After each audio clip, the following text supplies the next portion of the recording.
Oliver Jetton was an elderly gentleman who cherished animals and the natural world. No visit to the city was made by him during his whole life, not even once during his childhood. He was pleased with his tiny house on the outskirts of the woodland, where he had chosen to live. At his happiest, Oliver was in the woods amid the towering trees and plants, where the river ran clear and leisurely, and where he felt the most alive, completely in his element. He made his home in the jungle. As a result, he had committed his whole life to preserving it.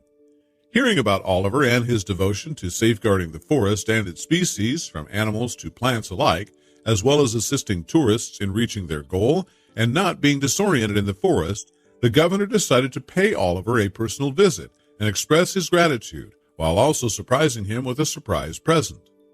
The governor came to Oliver's door and was welcomed in by Oliver, who served him tea and informed him that the governor wanted to express his gratitude to Oliver for his efforts in safeguarding the forest and its inhabitants. He stated that if Oliver accepted, he would appoint Oliver as a forest ranger and would pay him a monthly salary, as well as other advantages associated with the position. Oliver was delighted to accept.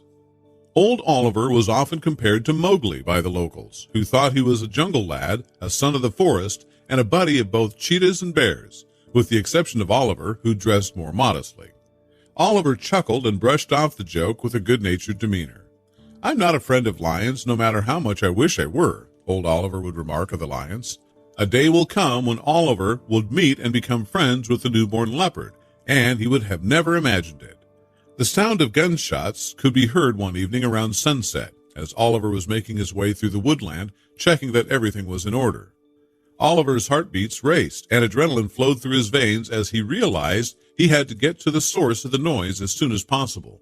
Guns were strictly prohibited in the forest, and everyone was aware of this. The person who started the fire had to be a hunter. In order to run as quickly as possible, Oliver adjusted his rifle. After reaching his location, he came upon 4 hunters carrying a wounded leopard, which was visibly bleeding and in need of medical attention. The hunters were also attempting to capture the leopard's young leopard, which was waging a fierce battle against them. "Stop! I command you to halt and leave the injured leopard alone in the name of the law," they were yelled at by Oliver. "And leave a substantial sum of money behind? Do you think we're naive or what?" one of the hunters responded in kind. The man who was attempting to capture the newborn leopard was bitten by the leopard, and the man was forced to retreat. To take advantage of the situation, Oliver fired a shot into the air. In fear, the hunters abandoned the injured leopard and fled to their truck, where they sped off quickly, since Oliver was aiming his bullets at the truck's wheels. The leopard was still alive as the thieves rushed away, so Oliver went to check on her. It was the baby's mother, and she was in a lot of pain. Oliver was concerned that he wouldn't make it in time to see the doctor to rescue her. The infant knelt near its mother and rubbed a bridge of its nose.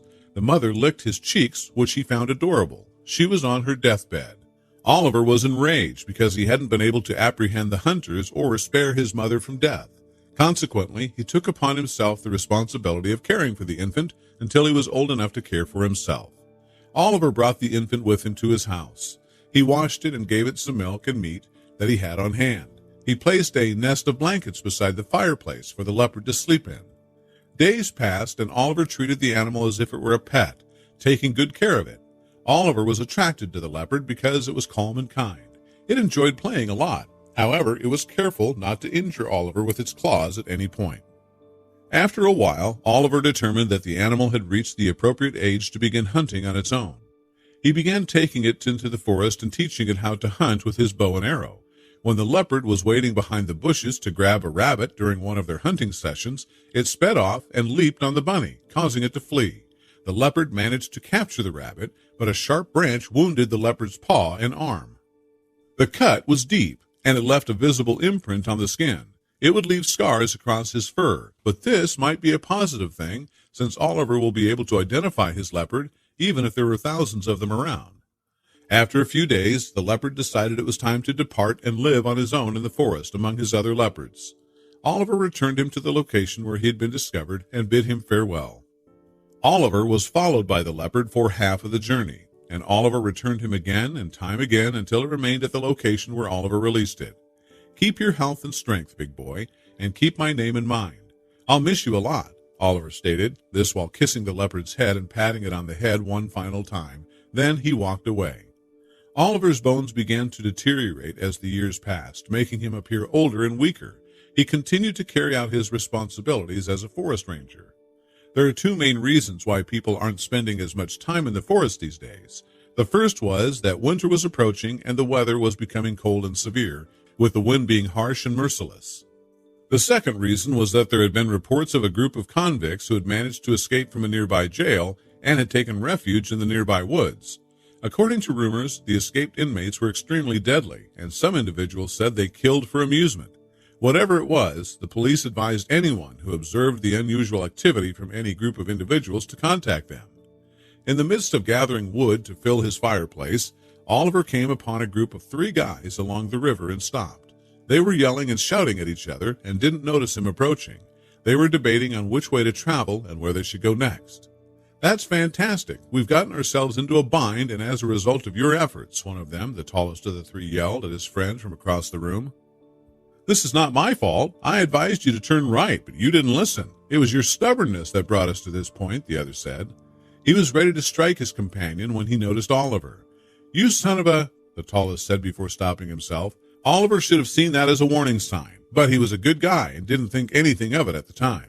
"Excuse me, may I be of assistance to you?" Oliver was the one who inquired. "Thank you so much," says the other. "If you'd be so kind as to show us the way out of the woods, please," the third guy said, addressing the other 2 men. The answer from Oliver was, "Of course, it's not a problem at all. You simply have to follow the river and turn to the left when you reach the 2 streams." "Thank you so much," said the author. They departed and Oliver returned to his house. Oliver woke in the middle of the night to the sound of someone banging on his door. For a while, he assumed it was just the wind, but the noise became more frequent, so he got up and opened the door. It was the same group of 3 guys from before. "Oh, you're the one. It's the grandfather from before. Thank you, God. We're under the impression that we would be on the list forever." Oliver let them into the house because it was dark and chilly outdoors, and they appeared to be disoriented. They explained to Oliver that they'd gotten the instructions jumbled up and had been disoriented. They walked till they noticed smoke in the distance, which they followed and ended up at Oliver's cabin. His fireplace was the source of the smoke. Oliver said he'd been delighted to have them spend the night in his cottage, and that once the sun came out and the weather became pleasant, they may go if they desired.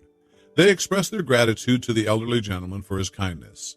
Oliver loaded their fireplace with wood and prepared meals for them, and the 4 of them ate together as a group. Afterwards, he served them tea and tucked them into their beds with blankets and coverings for the night. After getting up in the morning, Oliver went downstairs to prepare breakfast for his visitors, but he was unable to locate them. He was also unable to locate the majority of his valuable possessions.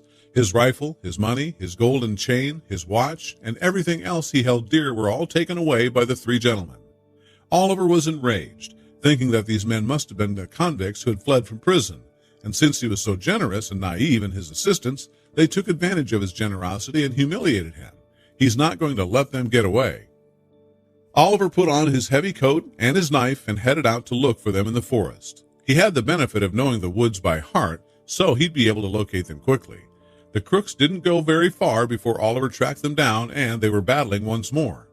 Oliver took advantage of the situation and swung his knife at one of them, and when it struck him in the leg, he screamed and collapsed to the ground. The other 2 headed off in the direction of Oliver. He engaged in a battle with them, but it was a 2-on-1 battle. He hit them with several punches and kicks, but they were stronger than him and managed to take him out. The first 2 men were holding him hard, while the 3rd man was preparing to fire the rifle at him. Oliver's gun, which was such a cruel irony that he died with his own weapon. The man fired, but the shot did not target Oliver. Instead, something hit the man quickly, causing him to shoot his companion. Oliver was on the lookout for a large leopard that was chewing the arm of the man who was holding the gun. Because he had a scar on his claw and arm, he identified him as Oliver's leopard. It returned to rescue Oliver's life. The leopard then sprang onto the 3rd man's back and struck him. Because of the animal's onslaught, the crooks were rendered immobile. Oliver got out his rope and tied the 3 criminals together as tightly as he possibly could. The leopard came up to Oliver and nudged his leg, as if he were begging to be stroked, as in the old days, according to Oliver. Oliver ruffled its fur and wrapped his arms around him. "You did a great job saving my life and apprehending the perpetrators. You've done a good job of growing up. I'm really pleased with you." Oliver summoned the police to the scene in order to apprehend the perpetrators. They would be sent to a medical facility, but it wasn't just any hospital, it was the prison hospital to which they belonged.